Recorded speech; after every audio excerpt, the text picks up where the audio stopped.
Warren Farrell wrote the book, The Boy Crisis, years ago. Christina Hoff Sommers wrote the book, The War on Men and Boys, in the year 2000. The problems that are happening in today's society have been outlined by very clearly too. But really nothing's changed, except for one thing. They've gotten worse. So what should guys do? What should you do with your life? Very deep question. That's what we're going to talk about at the next summit. And I'm going to announce it right now. I'm going to call it the Passport Bros Vaccinate Yourself Against Westernized Women Summit. And it's going down soon. It's going down. And I wanted to do this for a long time. It's going to be a Christmas summit. It's near San Francisco. You can fly into San Francisco. It's in a bed, what's it called? A bed town? I forget what it's called. Anyway, a nearby town connected called Lafayette. So you can fly into any airport. Just look that there's a Bart. Bart is a train. Take a Bart, and then we'll pick you up at the station. So we got plenty of room. It's a beautiful place. And it looks like this is going to be a very hopping summit because guys are flying in from all over the world. Because I kind of announced it a little bit on the community and YouTube, but I didn't really talk about it. This is my first video. So things are popping.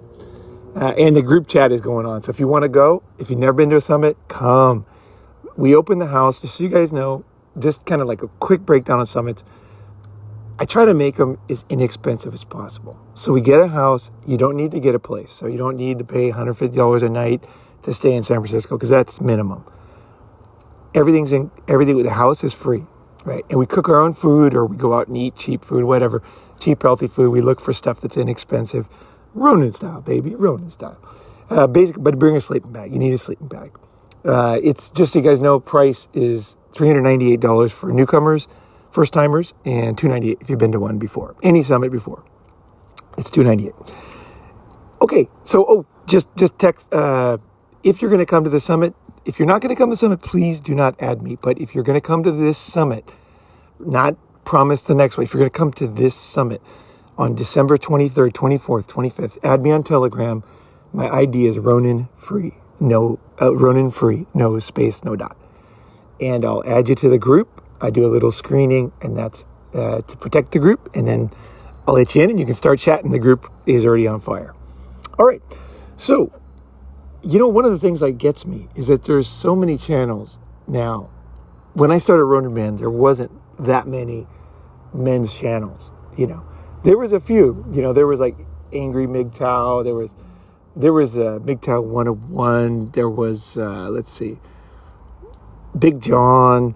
There were some guys, some groundbreaking guys that were really laying it out. A lot of those guys got banned, by the way. And then now there's a lot of new channels. Some of them are good, but I tell you one thing I've seen so many times, and I think it comes from the thinking. So I want to give a solution so that you don't just look at the world and say, here's what's wrong. Because like I said, it's all laid out. Read The Boy Crisis. Read The War on Men and Boys. I mean, they pretty much laid it out. And this is a long time ago. And they laid out the truth about marriage and the predatory female. This was many years ago. We're talking, I think it was written in 1989 or 90 or something. It's just, and yet men are still stuck. And there's a lot of men trying to work against the system, fight against the system. But that doesn't work.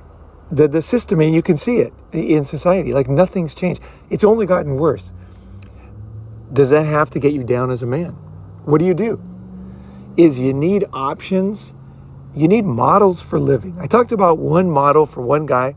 That was just one in a million. It's obviously not my model, but it's interesting. And there's many models for living that just simply don't work where you are. You got to go somewhere else to build those models.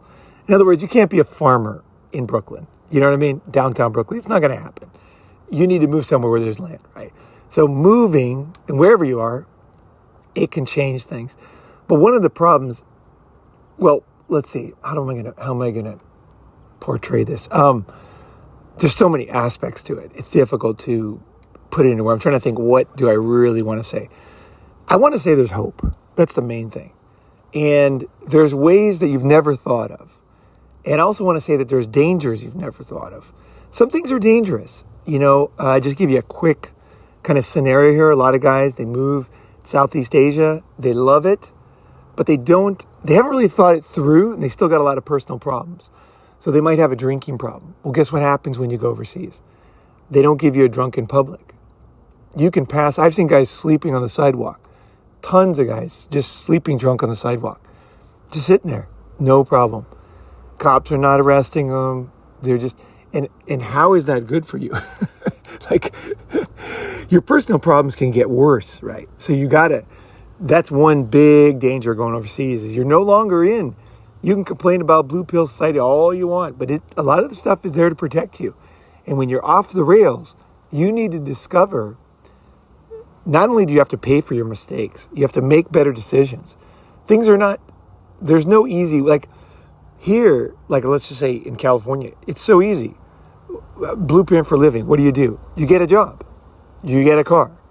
You get a house or a room. And you take the car and you drive to work. And you work and you make money. And then you finish and you eat. And then you come home.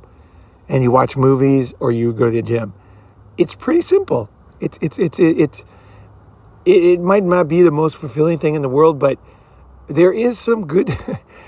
There's some reasons why that is set up by society, because it makes sense. You can pay your bills. You can feel confident. You can have security. You can sleep at night. You can be safe. There's a system here. When you go overseas, you are really putting yourself in a situation where you have opportunities and you also have dangers. So like I said, let me give you another danger. Guys go to Southeast Asia. Guys go to Peru. Guys go to, let's see, people don't really move to Mallorca, but I was trying to think of some place like Prague or whatever. People go to places that are cheaper and they have a great time. They might have a lot of better choice in women. They might have a lot of good things. And the problem is that most guys have not, I want you to think in a very holistic way. I want you to plug all the holes in your ship before you go overseas, to have your plan, to have a good structured plan to succeed. Because what happens with a lot of guys is they might have some kind of a dream about making money online, but they're not making money online. And they've never done it before. And none of their friends are doing it. And they're not working for anybody who's doing it.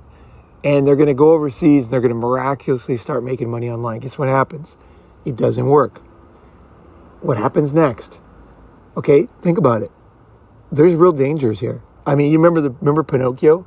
The story of Pinocchio is like when he's at home, he wants to go out and drink and smoke with his friends. He wants to be a wild boy. And then then the guy sets up the island and actually to make them all slaves. That story has so much truth to it. It's so much truth. Oh my God. I got to say, that's one of Jordan Peterson's videos I really like when he breaks that one down, because I just kind of thought that was like a childhood story. But I watched that again. I was like, oh my gosh, this is so true. It's almost like exactly true with what happens to guys in Thailand. So for example, you go over there, maybe you haven't had that much success with women. Okay, maybe you're not allowed to drink that much because of wherever you are, your job, whatever. Suddenly, you don't have any structure. So what happens? You party more, right? So then you go to the bars. What happens? You end up meeting tons of girls. And now maybe you have let's say you get 4s or 3s once in a while when you're back home. Now you might find yourself in other countries, whatever country it is, you might find yourself getting 7s and 8s. And that is, for a man, I'm not saying it's a bad thing. It is a good thing. But it can be very dangerous because you need to, it can become addicting. And so what happens is, I don't mean sex addiction. I'm not big on that one. But what happens is you're just so happy you'd never want to leave. And you're willing to do whatever it takes to stay. And what that means is probably you don't realize, but there's companies there to take advantage of that. Okay, like Pinocchio. There's the Pinocchio companies, let's call them. And I don't want to name any names because these companies are very profitable and actually dangerous. You don't want to mention their names. You don't want to really get into a fight with these guys. There is one such company, I'll just say, if you want to say size of companies, that is so wealthy, they pay $1 million a month in bribes to keep operating. And I know that for a fact. I'm not going to say where, I'm not going to say who, but I'm going to say it's true. And I know for a fact. Now, what kind of services would you be offering? Because see, what happens is no one's watching you, right? So it's great, right? You know, when you're home, you have to abide by certain norms. You go overseas, suddenly no one cares. You're drunk all the time. Nobody cares. Everybody's like, hey, welcome. You know, they treat you really good. They can cheer you off the cliff, it's called, right? You do not want to be cheered off the cliff. You know, you want freedom. You definitely want fucking freedom, man. And you don't want to waste it. Don't waste it, is what I'm saying, right? And this is what happens. You end up, you can waste it. So these companies, there's companies where you can basically sit at a phone and you can call people and sell quote unquote financial products. But they're not products. They're actually scams. Financial scams. Guess who these companies target? Retirees. And guess which countries? They target the UK. They target Australia. They target pensioners. And you can get a job. And this is what happens to a lot of guys. I've seen so many good guys fall down this route. Is something they would never do back home because of pressure. Kind of like, it really is kind of like a girl who would not want to be known as a 304 back home. She goes on vacation and she just gets railed by the whole tribe, right? Now, because nobody knows, she feels like, hey, I won. Well, guess what, guys? We have the same temptation. At home, there's certain things you just wouldn't do, right? You wouldn't want to be associated with certain people. But overseas, nobody knows. So what do guys do? And also a little bit of his naivety. You know, there's guys making huge money. You can make money, don't get me wrong, working the phones for these scam companies. But what happens is you are ruining people's lives. And that is soul killing. Basically, you're going down an evil road. And the thing is, the saddest thing is it's so dumb. Because you can make as much money or more long term. And you can be happy and get all the goals that you want. And not decimate your humanity. And become the person you never wanted to become. Because the bottom line, the very end of that road is dark, man. It is fucking dark. So there's risks too, okay? And there's also small things like where you choose to go, how long you stay, what you do, who you associate with, which areas of town. We're going to talk about everything at the summit because here's one reason why a lot of successful guys don't do well when they travel. A lot of successful guys, they go overseas. Let's say you got your shit together, okay? You shave every day. You got nice clothes. You take care of yourself. You eat well. You just got your shit together. You make money. You bought a house. You paid it off. You're just a smart young dude. And you hang out with other smart guys. You don't waste your time with people that are just scheming, scamming things, and you've got things under control. You go overseas, it can be lonely because if you don't know what I'm going to teach you at the summit, you will blindly just go anywhere. And all of a sudden, like, it's weird because at home you're so careful about what you do, where you live, who you hang out with. But when you go overseas, you just don't have any kind of blueprint for who's who, what's what. And then a couple of years later, you find yourself just very, very unhappy. And you're like, why am I unhappy? The winner guys, they're unhappy because they end up hanging out with losers. And this is a big risk when you go overseas, is that you can't decipher and you haven't thought about it. You haven't planned it out. You haven't talked to guys. You haven't kept your finger on the pulse of that one. And because there were so many other things that you were seeing, there's so many exciting things that happened. There's so many new experiences. But I want you to have, of course, all those new experiences. Those are all going to come. I want you to be intelligent about what you do. Make a smart decision based on up-to-date information. Okay? This isn't like, oh, Ronin did this back in 8. No, this is like fucking right now. What's going on in the world with young guys moving abroad right fucking now? Who's making money?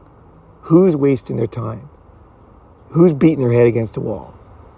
Right? Which areas, which businesses exactly are working? And which areas are growing? Which areas are going down? And I'm also, like I said, I'm going to teach you how to pick those spots. And the thing is, they're so subtle. They're so subtle, man. This is the thing. It's not like you just pick a whole different country. I mean, I just give you one example from Thailand. I lived on Soy 11, and in my building, I had a lot of smart guys in my building. There was a lot of smart guys. They tended to be older, but all of them were like super successful in my building.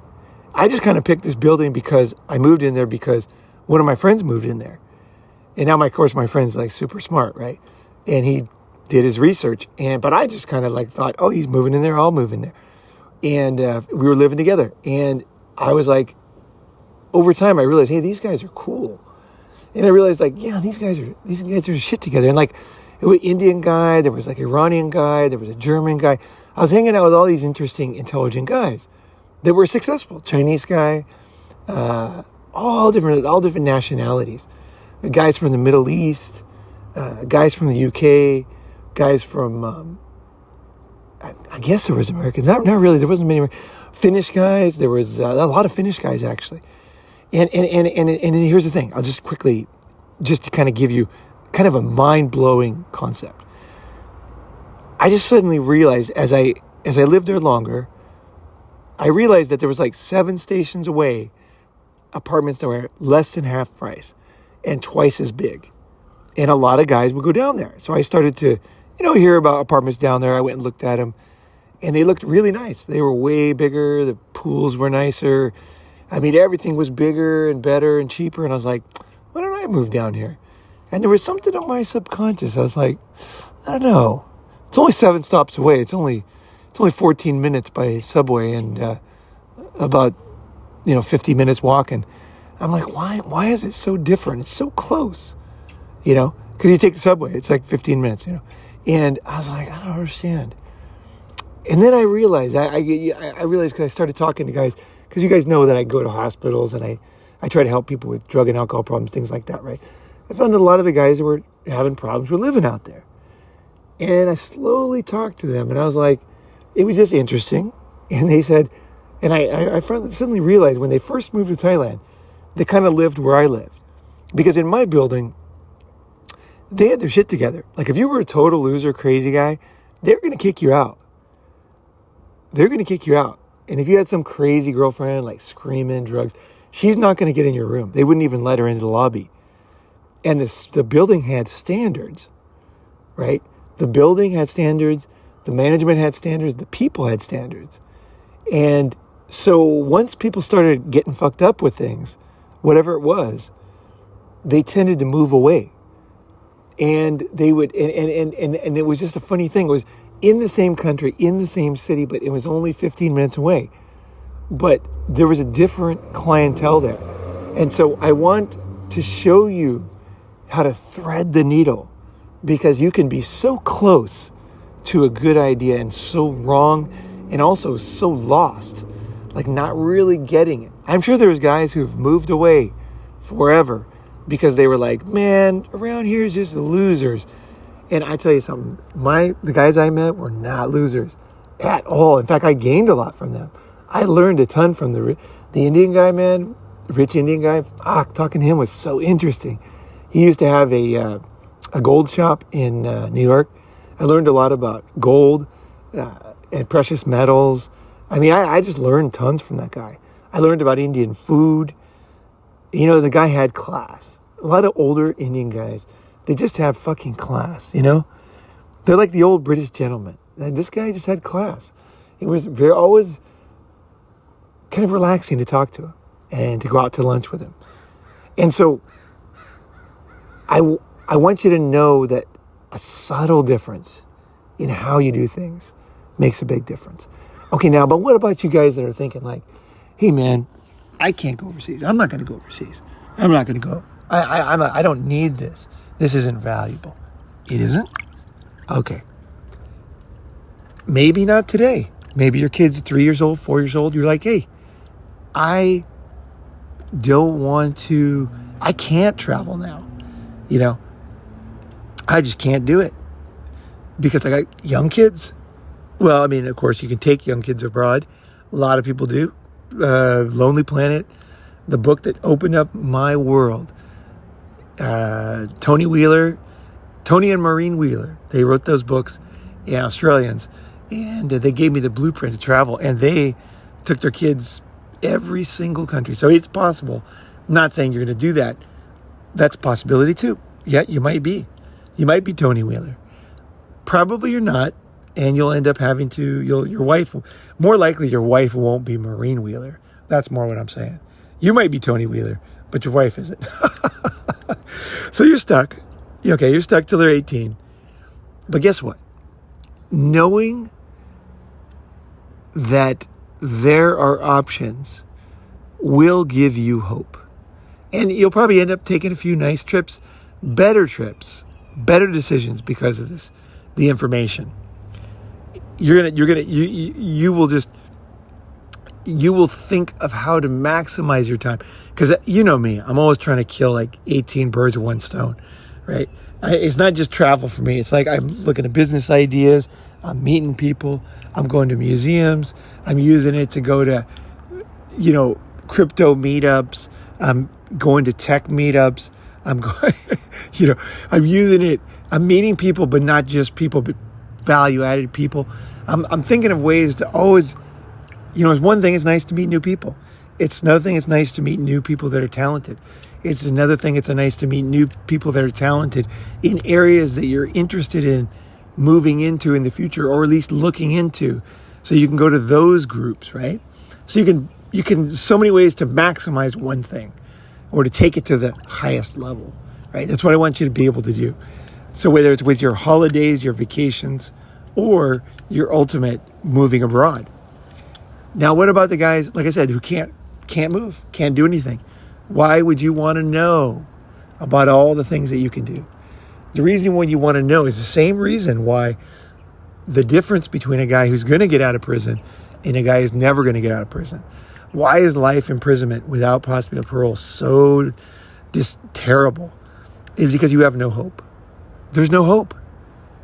Now, if you have a plan and hope, okay, like you have a plan to break out of prison, like that movie I just watched, I was telling you about in the last video.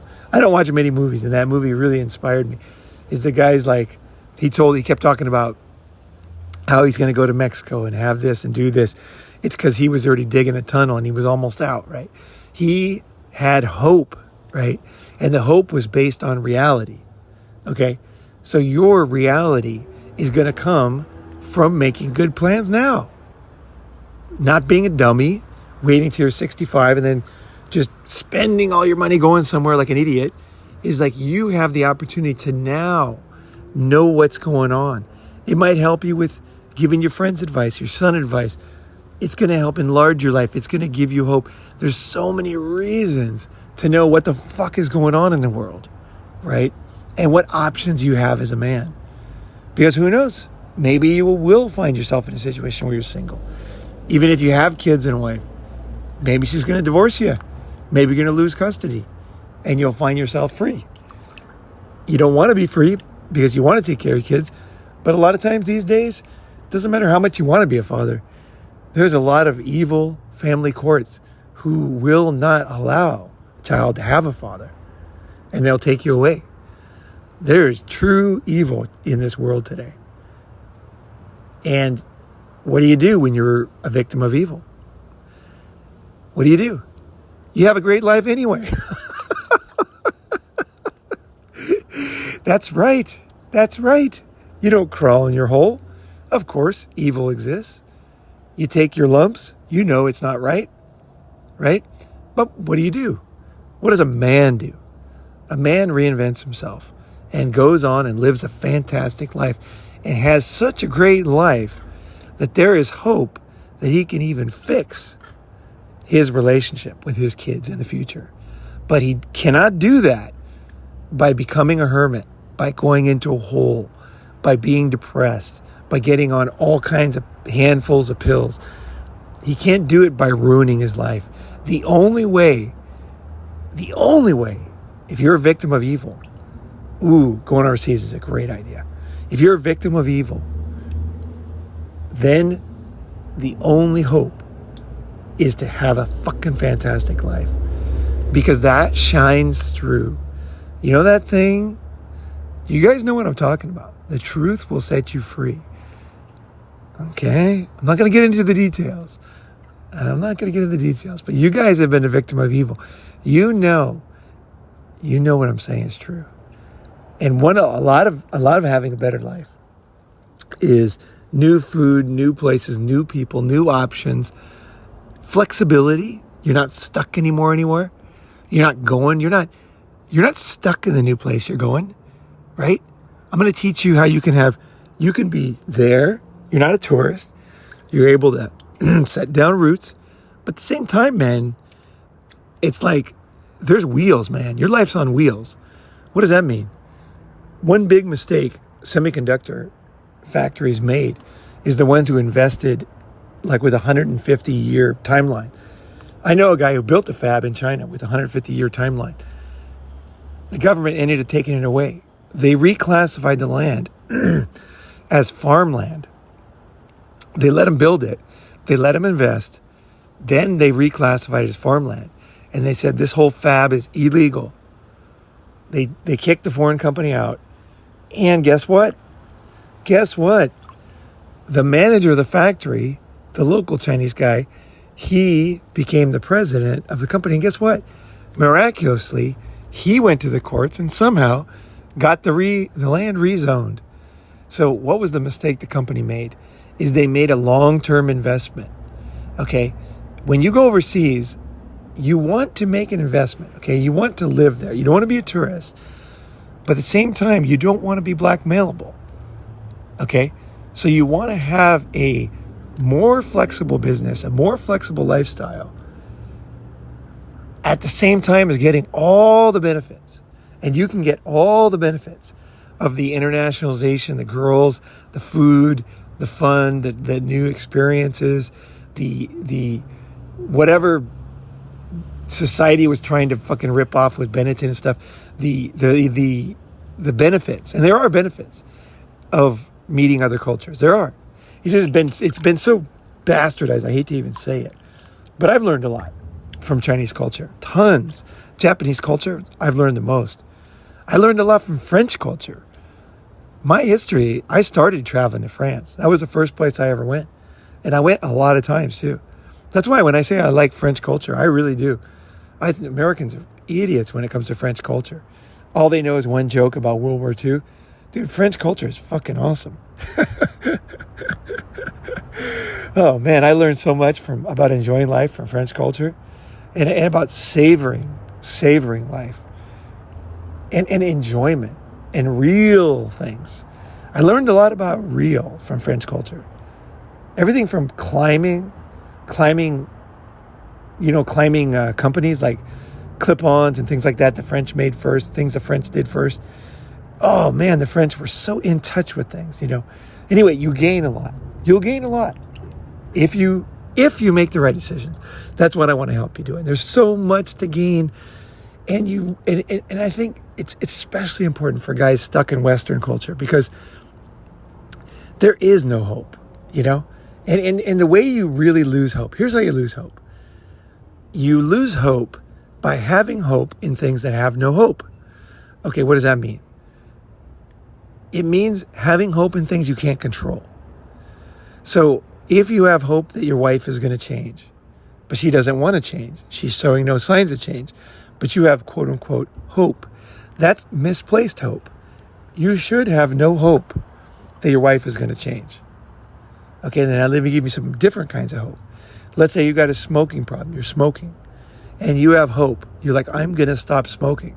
I'm going to do it. I'm going to figure it out.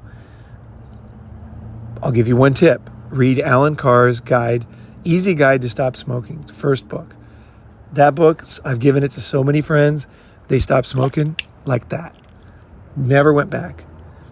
But if you've got a problem, you can have hope that someone's going to give you the solution. It might not be as hard as you think, even. It might even be easy, right? And the hope is that you can change your life, is that you can, like for me, I got off sugar only a month ago, but I'm already, I am ecstatic with the results. I never thought I would be a guy off sugar. Never thought it was going to be a big deal. I'm not going to drone on about it, but man, if anybody is interested, you're welcome to ask me at the summit. It has been great. I've learned so much, and I spent the last month studying too. I'm going to spend the next month studying too about all kinds of the results, why I feel so good, why I've changed so much. You know, everything from losing belly fat to, baby fat to losing, to just having I just feel more at peace. I just feel better. I really do. I felt good before because I always ate a lot of vegetables and ate good meats and fish and stuff and nuts. I never thought I really had that much to go. Man, I think I knocked out the big one. And it's a big difference. But, it's like the hope is that things are going to get better in my life, is that somehow I'm going to have a blind spot that I'm going to fucking see somehow. And one of my smart friends is going to have the solution for me, right? And that's another thing. When you move, I'll end on this. I don't want to make this a long one. Is I want you to be able to move into smarter friends. Maybe you hang around the same friends. Maybe they're good friends and everything, but you kind of chose them because they live near you. What would you do if you had no limitations on who you picked as a friend? Who would you hang out with? You might have higher standards. You just might. And I want to show how changing locations can allow you to reassess and actively decide who you're going to let in your life. And having a kind of a clear concept of the type of people you want to hang out with now. Because, just one thing is like, there's certain kind of friends you need for certain times in your life, right? Like when you're studying really hard to get into a school, you want friends that are doing the same thing. They got advice. They're all disciplined. They're not telling you, hey, let's go do this, let's party, smoke this joint. They're like, did you hear this book? Did you read this? Check this guy's stuff out. Last night I learned I could go to sleep fast doing this. And you're kind of like together, you're doing stuff, right? Or you're trying to be a pro golfer and your friend is like also trying to be a pro golfer. Great. That's great. You both have the same goals. But problem is, as you move on, things change. A lot of older guys have been calcified. Your friends are just kind of friends that you picked up for whatever reason. I'm not saying they're not good. I'm just saying that there might be more horizons and things that are more up to date for what you're doing and what you're thinking now. Just simply the idea, if you have the best friends in the world, and I really hope you do, that's fucking great. You're not going to lose those by moving. In fact, I have better relationship with my good friends from back home than I ever had. My good friends, they come visit me and they're like, whoa, you've really done some cool shit with your life.